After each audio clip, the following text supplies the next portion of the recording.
Okay, well, thank you, everybody, for being here. Welcome to our No Toxics on Tap webinar, How to Keep PFAS Out of Your Drinking Water.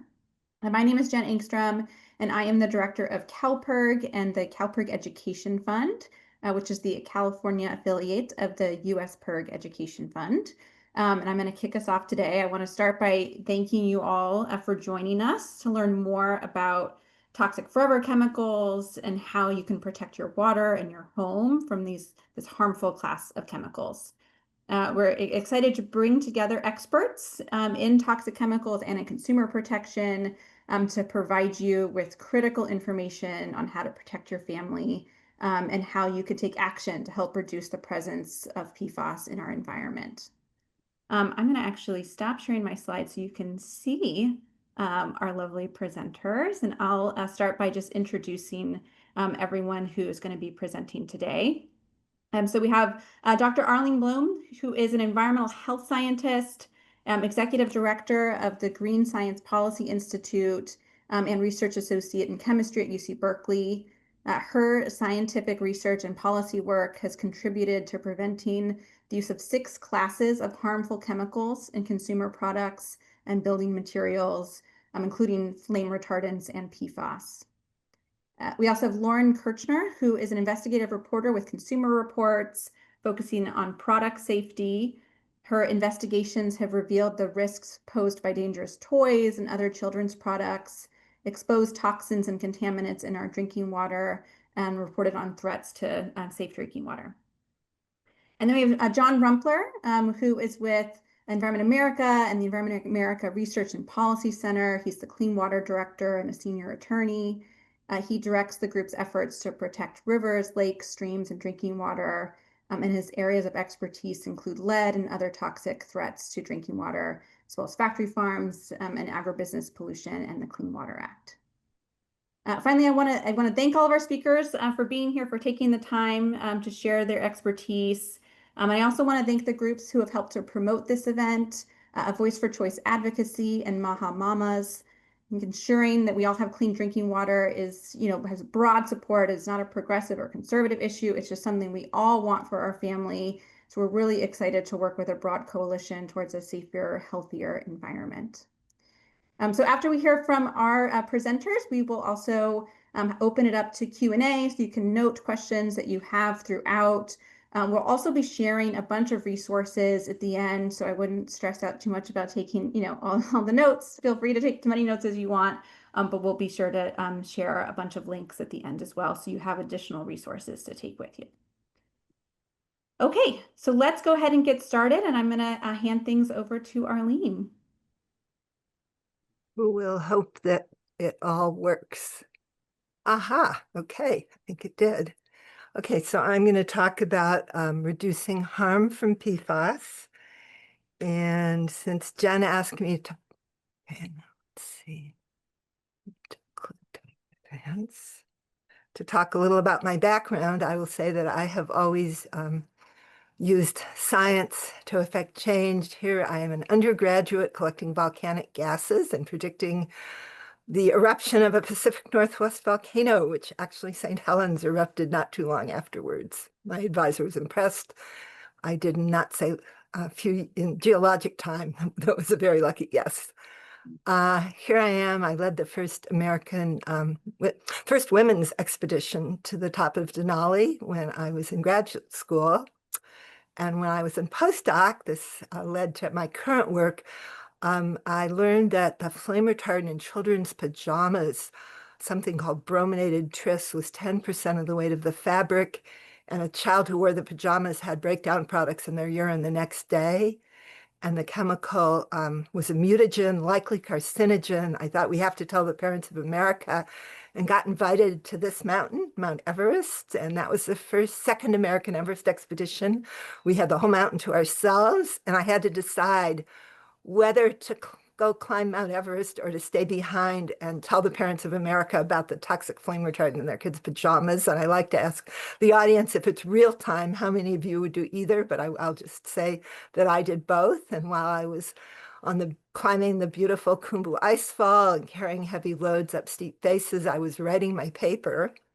I reached about 24.5 on Everest, which was an altitude record for American women at the time, and sent my paper by mail runner back to Kathmandu, and it was published back in January 1977 as a lead article in Science magazine, and the subtitle, "The main flame retardant in children's pajamas is a mutagen and should not be used," says a lot about what our institute does now. We do science, and then we make strong recommendations. And when you do, things can change. In those days, 3 months later, April, uh, brominated tris was banned in children's pajamas by the Consumer Product Safety Commission. However, when I bought a lot of pajamas to test, chlorinated tris replaced brominated tris, and that is the problem that I'd like to start my talk with. Um, and I will say I founded the Green Science Policy Institute to write scientific papers, publicize them, convene stakeholders, and change government policy and also industrial processes. So there are thousands of individual chemicals. It can take years of scientific research and advocacy to change a chemical. And as happened with the brominated tris being replaced by chlorinated tris, um, often the substitute is something almost identical in structure, function, and toxicity. So we came up with the idea of grouping chemicals into families with similar qualities, and that avoids the replacement of a harmful substance with something similar. So these are the 6 classes, and the first one we'll talk about today, PFAS. There are more than 10,000 PFAS, and the industry suggests regulating them one at a time, but it will take a very long time if there's always a substitute. And if you want to learn more, there are 4-minute videos at sixclasses.org about the classes. When a chemical's in that class, the question is this chemical really necessary? Is it worth the potential for harm? And with PFAS, very often we found they're not necessary, and there's a huge potential for harm.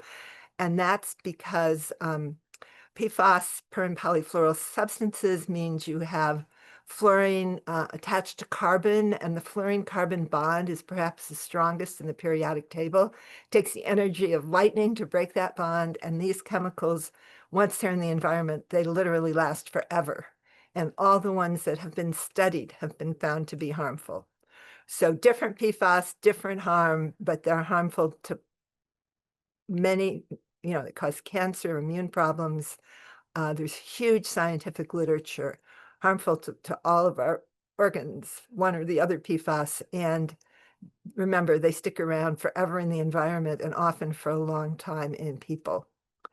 Um, we started studying PFAS in water. This was about 2017 when the government said there was PFAS in drinking water in a number of communities around the country. We did mapping and found that the sources were places where PFAS and products were produced, military and airports where they used PFAS firefighting foam, and wastewater treatment plants, which were not the source of the PFAS, but concentrated PFAS upstream from chrome plating and other problems. And using that in those days, the level that was considered harmful was 70 parts per trillion, and we came up with 6 million people drinking contaminated water. This was back in about 2018. Since then, the level that's acceptable has been dropping, which means the number of people with contaminated water has been rising, and it's so many people, and this is a huge problem. But it's very expensive to get PFAS out of your water once it's there. North Carolina has a big problem. Cape Fear, they estimated nearly 50 million to build a plant and nearly 3 million each year. And that mostly just takes out the big long chain PFAS. In a place like Brunswick County, where they have a whole witch's brew of PFAS, they need to do reverse osmosis to get out their water. This is for the whole community, but $100 million to build a plant and still $3 million to operate for not that many customers. So the moral is that PFAS are problematic once they're out in the world, in our going from our products to our water. It's really difficult to clean up. Prevention is preferable. And some examples of Science-Based Prevention. This is a paper we wrote about PFAS in fast food packaging in about, I think it was 2017. And we publicized the problem. Senator Blumenthal wrote the CEOs of the different companies that had PFAS in their wrapping. And we later heard that as soon as the paper came out and they got these letters, they never answered the letters, the fast food companies, but they apparently got busy finding ways to remove the PFAS. And within a couple of years, McDonald's, for example, did stop putting PFAS in their packaging. And so there have been a series of food packaging PFAS bans. Denmark as early as 2019, but the US FDA last year. Another example is carpet. That used to be the largest source of exposure for children. But the carpet industry, we helped educate them that going from the long chain to the short chain didn't really provide a benefit, and their customers didn't want it. And they did stop putting PFAS in carpets by 2020. A last example, cosmetics. We tested about 400 cosmetics and found high levels of PFAS in waterproof mascara, shiny foundation, liquid lipstick. We had legislation, the no PFAS in cosmetics bills, both in the House and Senate, bipartisan. Nothing happened, but a year later, 2022, California banned intentional use of PFAS, and it's pretty much out of cosmetics. So this is a big help. We are moving, the good news, we are moving away from PFAS in carpets, food packaging, cosmetics. There was a textile ban, so the outdoor industry is moving away from it in outdoor gear and clothing. Firefighting foam is one of the most important sources of contamination. The National Defense Authorization Act, I think it's back in 2019, told the military to stop using PFAS in firefighting foam, and they pretty much have. So nonetheless, there is a lot of PFAS still in the environment, in our water. We have a website, PFAS Central, which we change every week with the latest news about PFAS, scientific papers, policy, jobs, and our most popular page requested by the communities with contaminated drinking water is a PFAS-free page listing brands that don't use PFAS. And we're hoping we won't need this page soon because, for example, all outdoor gear now should not have PFAS. And so slowly the use is decreasing in products, but nonetheless, there's still contaminated water. And we will hear more now about what to do about that from Lauren. And just to say, if anybody wants to learn more, we have websites or sign up for our monthly newsletter. So with stopping the use of PFAS, we can have a healthier world with a beautiful view of Mount Rainier and wildflowers. So pass it to you, Lauren. I'll stop my share. Thank you so much. Thanks everybody for being here, and thanks to PIRG for having me. As Jen mentioned, I'm a product safety reporter at Consumer Reports, and so I write about things in your life and the safety of them. So sometimes that's strollers, sometimes that's toys, but it also kind of intersects with the world of environmental health. Consumer Reports has tested tap water from people's homes, has tested bottled water for PFAS. We've tested food and things like that. And we've even tested test kits, as I'll talk about.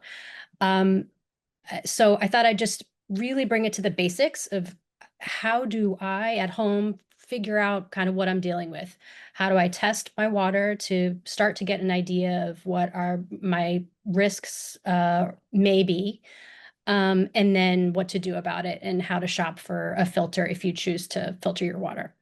So just starting at the very beginning, you can save some work yourself by just looking up your community confidence report.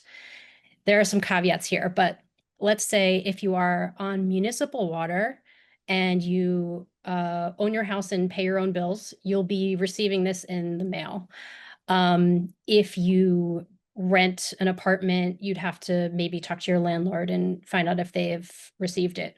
You could also look it up online. In any case, this is the report where the water supplier will be reporting, at least once a year, what are the contaminants that they test for and the water qualities that they've established. And so an additional caveat is that not all parts of America, not all municipalities do currently test for PFAS, and they might not test for very many types of PFAS compounds. But in any case, this is a good place to start to see if you can figure out if your water has been tested already. If you are on well water, you will not have this resource, and it's kind of up to you to test your own water. So if the CCR is not helpful, or if you know that you're not going to be able to access one, move on to step 2, which is if you'd like to test your own water. So first things first, you'd want to use an EPA certified lab, and not all are. This website here will give you a list of labs that you can use to collect your water, send it in. You can also buy your own mail-in kits where you're collecting your own water and you're sending in a kit to a lab that's going to test them and give you a report. CR does not recommend using the kind of kit that you might buy in a hardware store, the kind of kit that, you fill up a cup and you put a little dipstick to see what's going on in your water. We have not found those to be reliable, but these mail-in kits that I have pictured here, Simple Lab, Tap Score, National Testing Laboratories, or Water Check, and Cyclopure, we actually tested those tests and found them to be good. And they have different sort of pros and cons of how many compounds they test for PFAS, the ease of collection, and the price. But those are 3 that you could check out. I'll say that I personally have used Cyclopure. I just, out of curiosity, I bought that for myself. And I found it to be pretty easy to use because you don't actually have to even send in water. It's like this thing where you put water in and it filters through a little piece of paper and you send the paper back. It just made it easier, and it is pretty inexpensive because they just focus on PFAS. So they're not going to tell you about lead or arsenic or whatever else. That's sort of their specialty.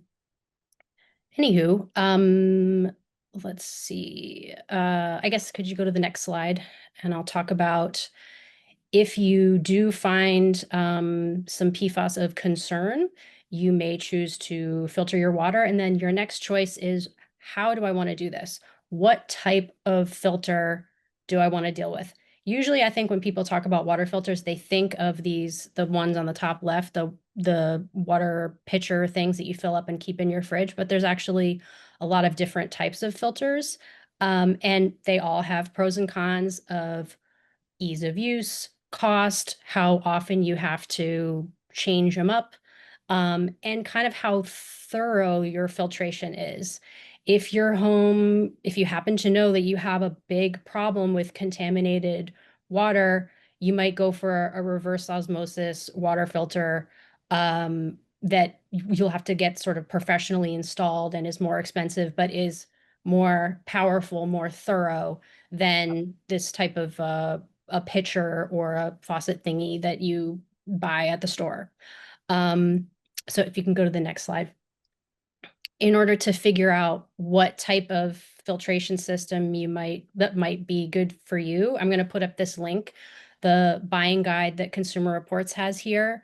We tested all those different types of filters, except for the refrigerator, the ones that are in the refrigerator. That's a project that we're working on right now, and the results will be up online soon. But for the other categories, they're all there up online. And so you can sort of check out the pros and cons of each kind. And then once you figure out which kind or, which mode of filtration you're looking for, you can also research which brands we found to perform the best and the pros and cons of all the different brands. Um, some of them have lower upfront costs, but then you have to keep on buying stuff, whereas other ones you can sort of make an investment and keep it. You might also, another factor is like, how long are you going to stay in your house? If you're renting, that might give you a different avenue than if you're going to stay put. Um, let's see. And so on PFAS, I mean, another thing to know just broadly about water filters that you buy in the store are not all water filters do filter out PFAS. Some of them are really geared towards like chlorine or lead or, trying to make your water taste better or be like look clearer. They all have different strengths. And so you really just you want to read the box, you want to read the online listings, whatever you're looking at, you want to read the fine print to make sure that it applies to PFAS or whatever contaminant you're looking for. The certifications specifically to look for are these ones, NSF and ASNI. Oh my gosh, I had a typo. I'm sorry. It should be ANSI in the top one. Apologies. NSF is the National Sanitation Foundation, and ANSI is the American National Standards Institute. And those are the two specific certifications for PFAS filtration. Here's another annoying caveat. It doesn't apply to all PFAS. Okay, these specifications are for the two what do you call them? Legacy compounds, the sort of most well-known and uh, the infamous ones, PFOA and PFOS. So it does not actually apply to every PFAS that exists, as Arlene was speaking. There's just so many. But it's a good place to start. Um, let's see. I think I'm going to stop there. I've been talking for a long time, but that second link there on the PFAS specific guide, I would recommend both of those links because the first one is trying to just starting out on how to filter your water, what is going to be right for you, and then the PFAS specific guide actually recommends different brands for filtering out PFAS in your house. And I'd be happy to answer any other questions or pass them on to the science guys in the lab if I can't answer them myself. Thanks. Thank you so much, Lauren. We actually do have a couple like specific questions to water filtering, so I'm just going to go ahead and ask you those now, and then we can open it up to additional questions later. And these might be questions you'll have to punt to someone else on your team and get back to us, and that's totally fine. So one person asks, is filtering water in the kitchen sufficient, or should we be filtering water in bathroom sinks and showers as well? Um, that's a good question. I would certainly focus on the kitchen. That tends to be where you would drink the water. I personally would not bother to filter out PFAS out of the water that you're showering with. That's sort of maybe a question for a health expert, but I would think that the kitchen or whatever faucet you're definitely going to be drinking from would be the priority. Great, thanks. Let's see, someone that has a reverse osmosis filter or system, but they wanted to know what type of filter they need. But it seems like the certifications you've listed is probably the answer there. And then someone's asking about Cyclopure. Is it good compared to others? So I don't know if you know any of the specific brand recommendations from the content or folks who just look at your guide. Yeah, so I had mentioned the Cyclopure test kit, which I've used. I don't know about the Cyclopure filter specifically. It may be in our ratings and listings. I'm not sure. Those change a lot. So I decided not to really get into brand by brand, but it's all on our website if you want to check it out. Mhm. Okay, great.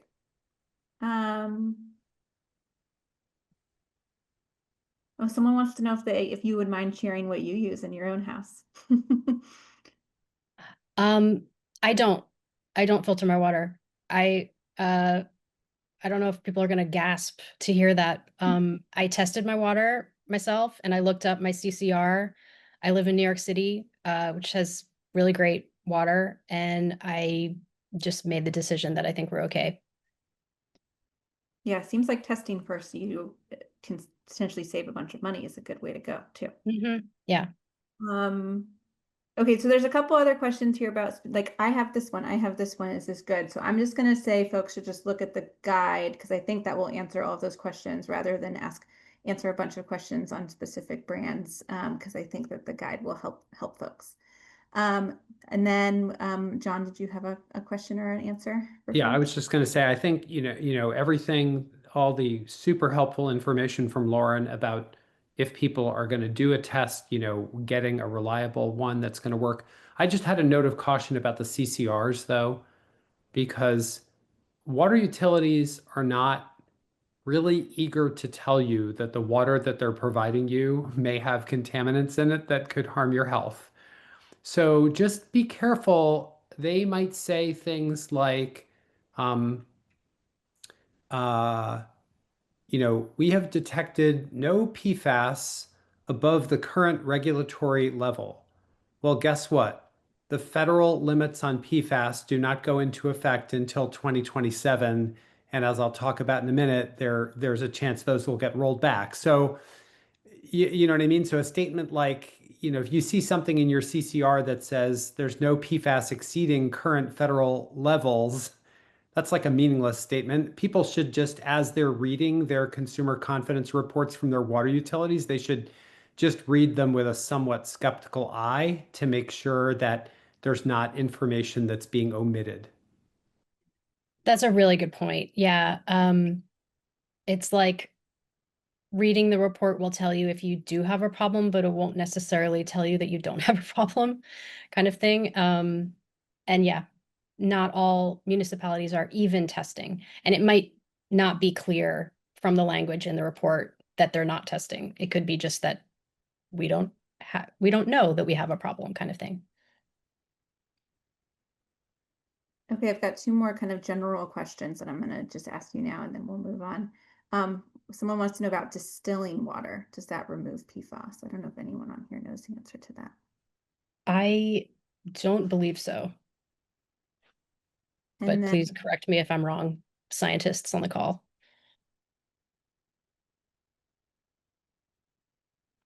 Arlene's just got a thinking face on.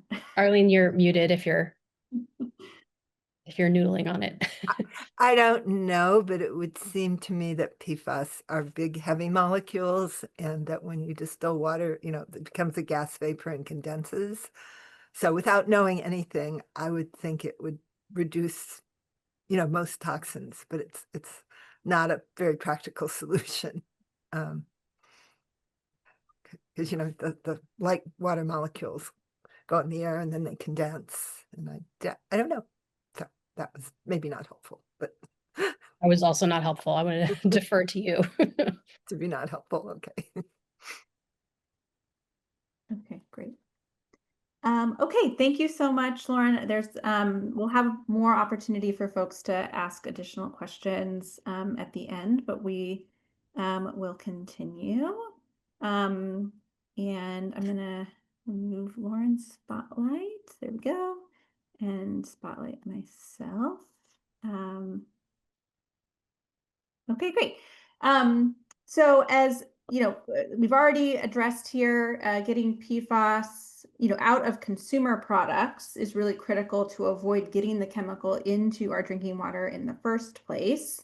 One of the sources of PFAS in our drinking water is just the manufacturing process of making these products that can lead to runoff that gets into our drinking water, or even just the washing of these products and getting them down the PFAS down the drain, or having it sent to a landfill can then lead it getting into our groundwater. So while it's great that we have these resources for filtering, testing, and filtering our water, which is awesome, and I'm definitely going to use these. We also want to recommend to people that we, just move away from using PFAS altogether, and working to avoid using products that contain the chemical. And then, of course, there's also some studies that show daily exposure in the products themselves can also be harmful to our health, especially when it comes to things that contact our bodies, or come into contact with our food. And so we want to go through a couple of different product types that we're going to recommend people avoid, and then some alternatives, because the good thing is that there really are some good alternatives for all of these product categories. So let me share my slides.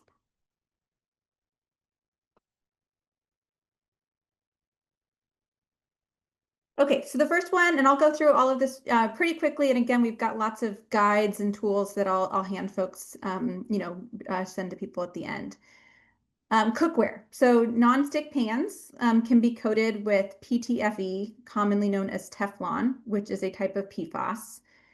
So when you're shopping for, cookware, you really want to watch out for the ingredient Teflon or PTFE. And if you don't see ingredients, look for clues like non-stick, stain-proof, grease-resistant, or waterproof. While, these pans can be really effective at helping you to, prevent your eggs from sticking, the overheating or scratching of the pan can damage the coating and increase the chances that the PFAS can get into your food or into the air. I also want to note that if you're shopping for a new pan, you might see things like Teflon free or PFOA free, PFAS free, but these are only a couple types of PFAS. The pan could still contain other toxic PFAS ingredients. So I would recommend really searching for some, good alternatives that I've got listed here, like ceramic, stainless steel, carbon steel, cast iron cookware. Some of these might take a little bit more care, like some seasoning or some preheating. But once you get used to them, they can handle almost all your cooking needs and help you to avoid, again, the toxic chemical. Food packaging, baking sheets. So, historically food packaging, as Arlene has mentioned, things like hamburger wrappers were treated with PFAS to stop grease from soaking through. Thankfully it's basically been phased out of paper food packaging nationwide, which is great. But it mostly applies to things for the intention of things being grease resistant. So the chemical could still be in some inks or some other types of packaging. And so I would just still be cautious. If you're using paper food packaging, I would recommend looking for products that are certified by the Biodegradable Products Institute, or BPI, which is required that all compostable food packaging be PFAS free. And then just whenever you can, opt for glass, silicone, stainless steel for your food storage. And then the food packaging prohibition, unfortunately, doesn't extend to things like parchment papers or baking papers, which I have photos of here. These could still contain the chemical. And of course, if you're cooking and, heating, this can lead to the PFAS getting into our food. So I would recommend using any kind, parchment paper that is clearly says it's PFAS free, or even better, switching to reusable silicone baking sheets. This is what I have. And that also helps to, reduce on single-use products as well. Okay, then we've got cleaning products. So some cleaning products do rely on these fluorinated ingredients, the PFAS ingredients. So you want to look for things there's some seals here that are really helpful. The green seal, Safer Choice, Eco Logo. These are things that don't have intentionally added PFAS. But, better yet, just some soap, water, a little patience, a good brush can be really helpful without having to use any fancy chemicals. A simple mix of baking soda and hydrogen peroxide can be really helpful, or using white vinegar. These are low-cost ways to avoid using, potentially hazardous chemicals. Clothing. So there are some, great state laws and companies that are moving away from using PFAS in clothing, which is awesome, but it's still something I think to be aware of. Gore-Tex is a waterproof fabric with PTFE. Again, the good news is there's lots of Gore-Tex is used in a lot of rain jackets, lots of rain jackets and things on the market that are now, clearly labeled and don't have the chemical. And there's companies like REI and Patagonia that have committed to being PFAS free. So I think this is a pretty easy one with a quick Google. So I didn't include links here because I literally just Googled, PFAS free jackets and was able to find some good resources online. But I just do think it's something people should be aware of if they're, in the market for a new rain jacket or clothing that might have water repellent, properties in them. Okay, personal care and makeup. So I've highlighted a few products here. The first is floss. So floss, which you're putting in your mouth, can have water resistance and a slick gliding feel. That could mean that it has PFAS in it. Unfortunately, many of the well-known brand name floss products have been found to have PFAS in them. Obviously, this is something we want to avoid given that it is going into your mouth. There are lots of alternatives out there. So you can use silk, cotton, or plant-based floss that is safer. Still want to check to make sure it says it's labeled PFAS free, but there are brands out there. And actually, I found a good guide from Consumer Reports. So thanks to Lauren and her team, there are some guides there to help you find some of the worst and best floss products out there. And then makeup, as Arlene mentioned, can have PFAS, so things like waterproof mascara or some lipsticks that are designed to, be long lasting. PFAS has been found in nearly 3/4 of tested waterproof mascaras.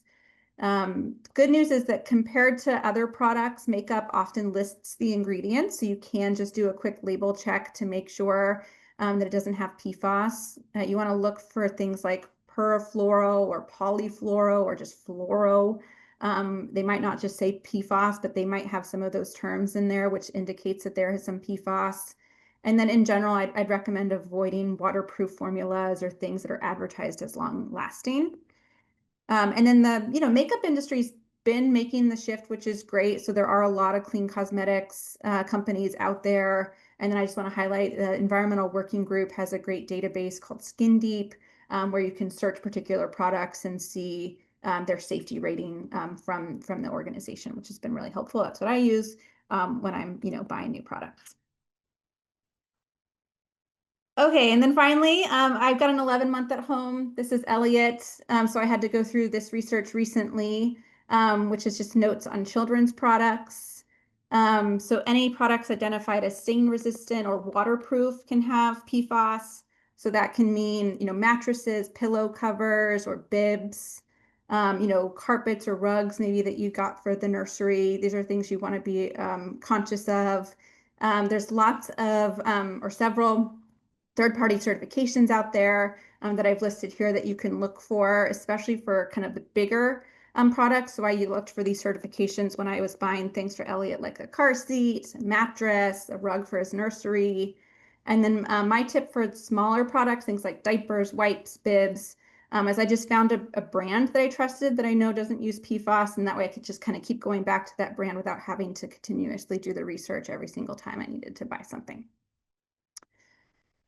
Okay, so those, I'm going to stop sharing. Those are some of our recommendations. And then like I said, I'm going to grab a couple of resources to throw in the chat momentarily. But before I do that, I also just want to recommend that people don't, freak out and buy a bunch of new things. I think I would recommend prioritizing the products that, again, you put on your face or that come into contact with your food. That will really help to reduce your exposure without spending a bunch of money working to replace big items. And then also just note that if this, if it feels frustrating having to do this research every time you're buying something, I think that's understandable. And that's why we're really pushing for states to take action, for the federal government to take action. We really need to be prohibiting the use of this chemical in as many things as possible so that we can buy things for our family without having to, do a bunch of additional research every time. So that's a good transition to our last speaker, John Rumpler. And while you get started, I will pull the resources and throw them into the chat. That's great. Thanks, Jen. Yeah, my name is John Rumpler. I'm the Clean Water Director with Environment America. Environment America is a national environmental advocacy group with affiliates in 30 states and grassroots members all across the country. We are part of the broader public interest network along with CalPIRG and all the rest of the PIRGs across the country. In fact, I got my start in the 1980s. I was not sampling volcanoes or climbing Mount Everest.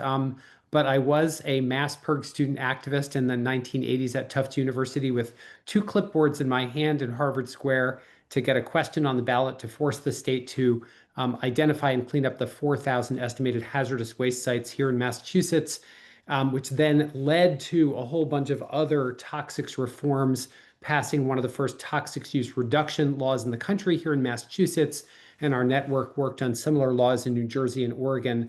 And I think, the reason I emphasize this is because even though that work was 30 years ago, and I've continued to do work on toxics, public health, and clean water, the same fundamental rule of preventing the problem at the source that Arlene mentioned and that Jen just alluded to really has to be our guiding force here with um, PFAS. Not only is it better for us to get rid of PFAS at the source because of the aggravation and frustration of consumers continually needing to search in the marketplace for PFAS-free chemicals, but I think as we heard when Lauren was giving her presentation and a lot of the questions that we got afterwards is like, oh, wait, this test kit that I have only can test for 2 types of PFAS, or this filter only works for certain kinds of PFAS, or my water utility, I don't even know if they're testing for PFAS. And so, right, all of these questions, all of these limitations when we're trying to solve the problem downstream. And we're giving you that information because we certainly want everyone to be able to do what they can to protect themselves and their families and their drinking water immediately, but to recognize that we are going to need to go upstream all the way to where these products are used, right? One of the other reasons to get rid of the PFAS in these products is not just because they will harm you in your home, that pan, that rug, those cosmetics, but that think about where they're manufactured. Where all of those products are manufactured, every single one of those factories has a wastewater stream that is going to have PFAS in it, and it's going to dump that PFAS in a river or a lake or a stream or groundwater, or there are going to be air emissions that go into our air. And so as long as PFAS is being used in manufacturing, it's going to be getting into our air, getting into our water, and threatening public health. So this is not to dismiss all the incredible information we heard about filters from Lauren. We urge people to use filters, to do what they can in the moment to protect themselves and their families. But at the end of the day, what we want to do is stop using these toxic forever chemicals to begin with. The good news is that there are safer alternatives that are available. Jen, outlines several of those for certain kinds of products. The other thing is that we find, right, is that when we tell manufacturers they need to go find safer alternatives, the ingenuity of American capitalism is to go find ways to make things safer and better. So we're pretty confident that, even if there are not safer alternatives for every single PFAS use right now available on the market, A, there are safer alternatives for a lot of these things, and B, innovation and creativity, manufacturers can figure out a way to make good products without toxic chemicals.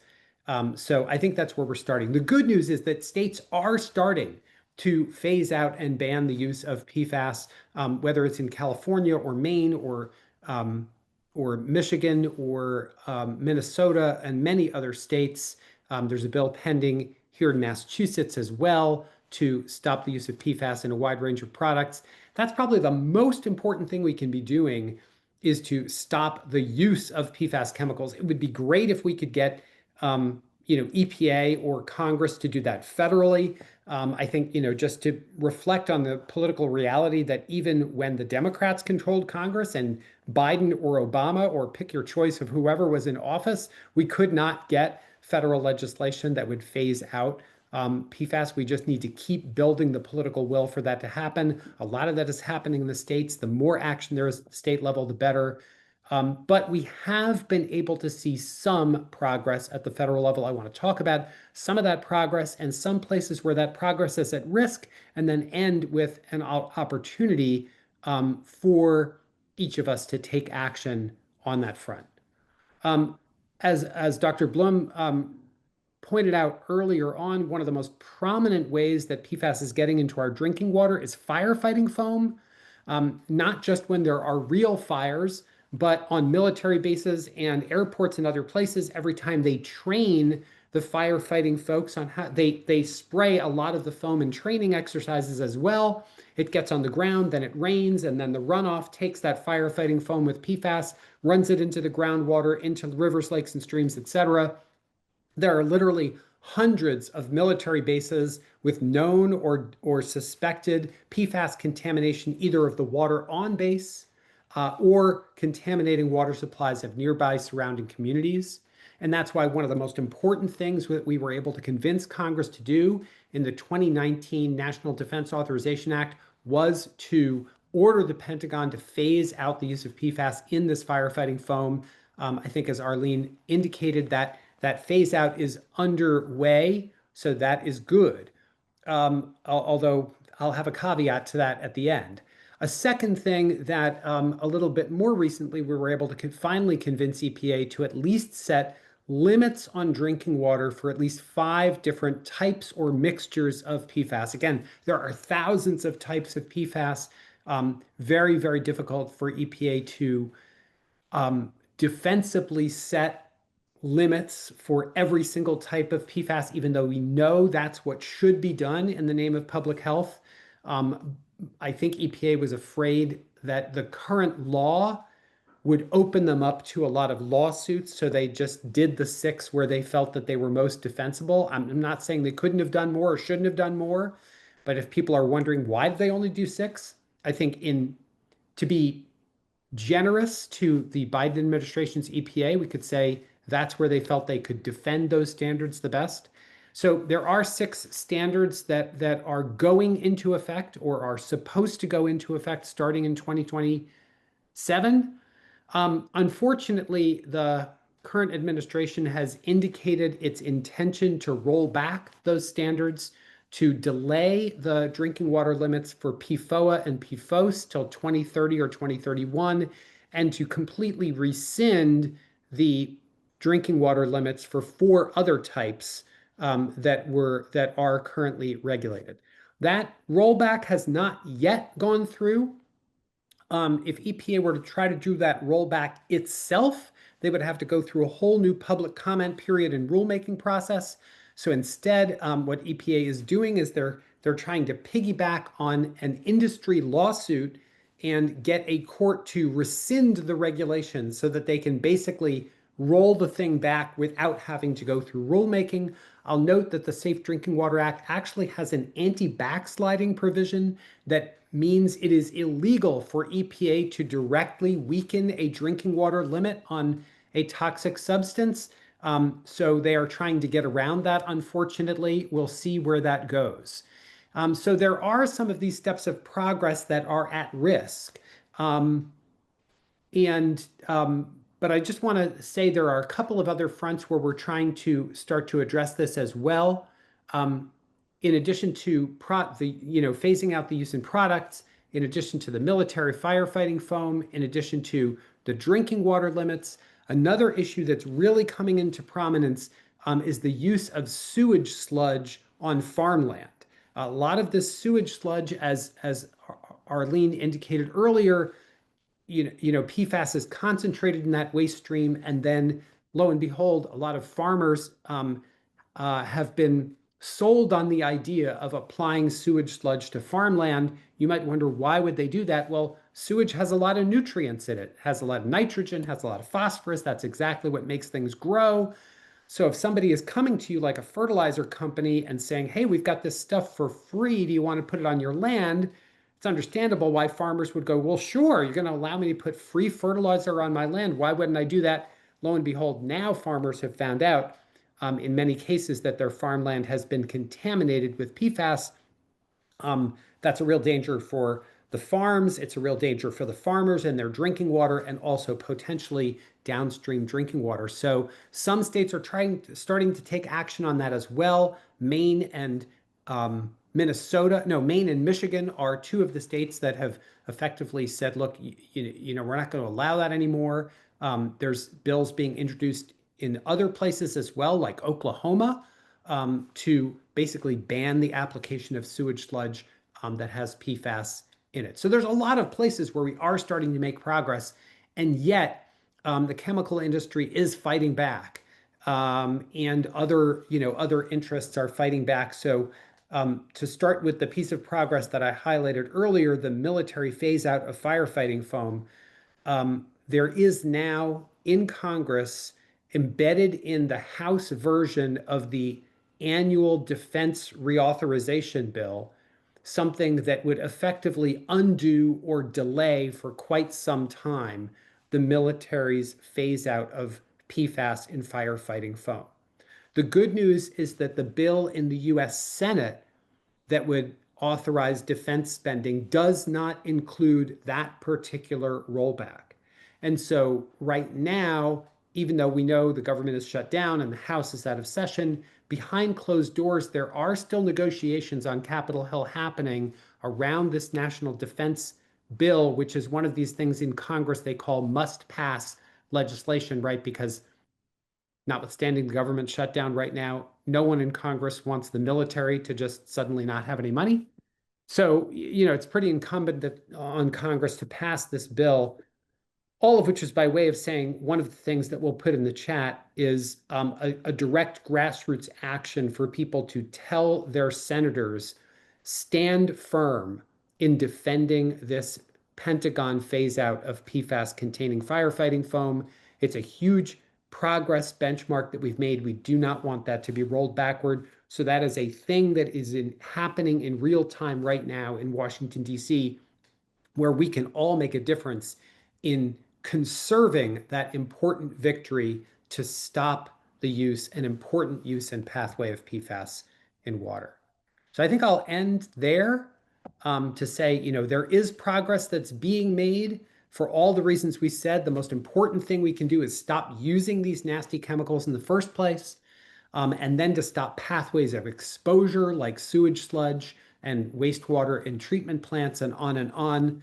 And the more that we can build up grassroots support of the public demanding these common sense solutions, the more progress we can make. Thanks so much, John. Okay. So we've got a bunch of questions already in the chat that I've been trying to go through and answer as many of them as I can. Because I don't think we're going to be able to get to them. But so I'll ask a couple out loud, and I apologize to folks if I'm not able to get to your question.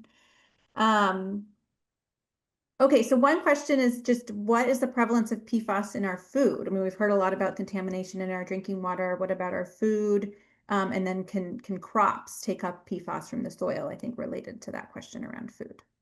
So might be more of an Arlene question.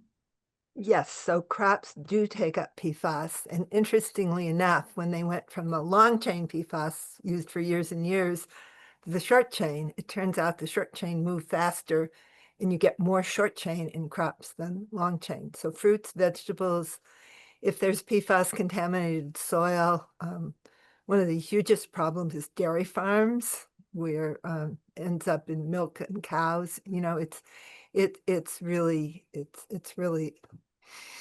important not to use sewage sludge treated with PFAS. And what was the second part of your question, which I did? Can I just jump in for just a second? Arlene, you've been using the phrase short chain and long chain, and I'm not sure everyone on. Good point. Could you just tell all of us what you mean by that? So all the old PFAS was what they called long chain, which was 8 PFAS or greater. And that was what was used till in 2015, the EPA got a voluntary phase out with the producers to stop making the quote long chain. And the long chain stays in people for a really long time. And they replaced it with shorter chain, C6, C5 instead of C8. And the short chain does not stay in people as long. However, if you're exposed every day in your drinking water, it doesn't matter.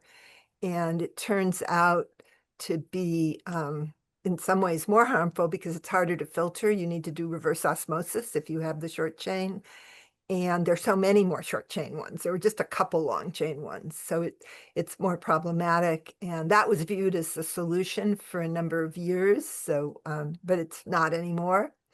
So the long chain are finally regulated, though they stopped making them in 2015 in the US, continued in China, but still a lot less were put in products starting in 2015. And just to be clear, when you say a chain, you just mean chemicals being linked together. That's what you're talking about. So there's like a long link of several molecules being linked together as opposed to a short chain of just a few molecules. Carbons. That's literally what we mean. Spent longer on my first slide. I was racing through, but PFAS is a chain of carbons surrounded by fluorines. And if you have 8 carbons in that chain or more, it's long chain. And if you have less, it's short chain.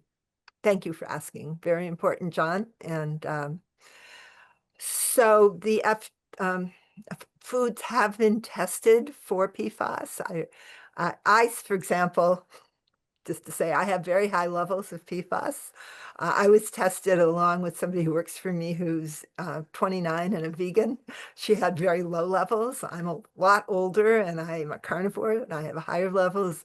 And I noted that the FDA tested a bunch of foods and they found a can of Bumblebee smoked oysters that had as much PFAS as a community with contaminated drinking water gets in 6 months. And when we used to get to the top of mountains, we would eat a can of smoked oysters or smoked Oh, no. clams. And I thought, oh my God, that's because I couldn't figure out why I had so much PFAS. So anyway, yeah, so there is some data from FDA testing of PFAS in food. And when they find a lot, they ban the sale of that particular product. But again, I think turning off the tap, as you say in your title, of PFAS in products is the critical thing, because then if they're not being manufactured, that and firefighting foam. And it would really be unfortunate that so much work to get the ban and firefighting foam in the NDAA, and it's out, I've heard, except for aircraft carriers and submarines. They're still allowed to use it, but nobody else is. And that's like a really good thing. So I just can't imagine that they're going to roll it back at this point. I mean, I think the military is asking for help with liability because they have contaminated drinking water for so many communities, and the cost is incredible. So we'll see what happens with that. Let's hope there's no rollback. So I think those are products, and firefighting foam are the big contamination sources. And just to say, the current big struggle is about PTFE, Teflon. I think the PFAS producers have really kind of given up on the little PFASs that, they're being banned in all the different states and different products. But they like to say big molecules called polymers, which are like PTFE, that those aren't really PFAS. They are. And as you said, it's the life cycle, the manufacturing. People have seen gosh, The Waters. Why am I forgetting the name? The wonderful film about Rob Bolat. Dark waters. Dark Waters, that's the right kind of waters. Dark Waters, a great film about the contamination in West Virginia at a Teflon producing plant. And so actually, when people ask about their Teflon frying pan, I say, if it's not scratched and you don't heat it too high, you can use it, but it's not going to make you sick, but don't buy another one. It's really the manufacturing, the disposal.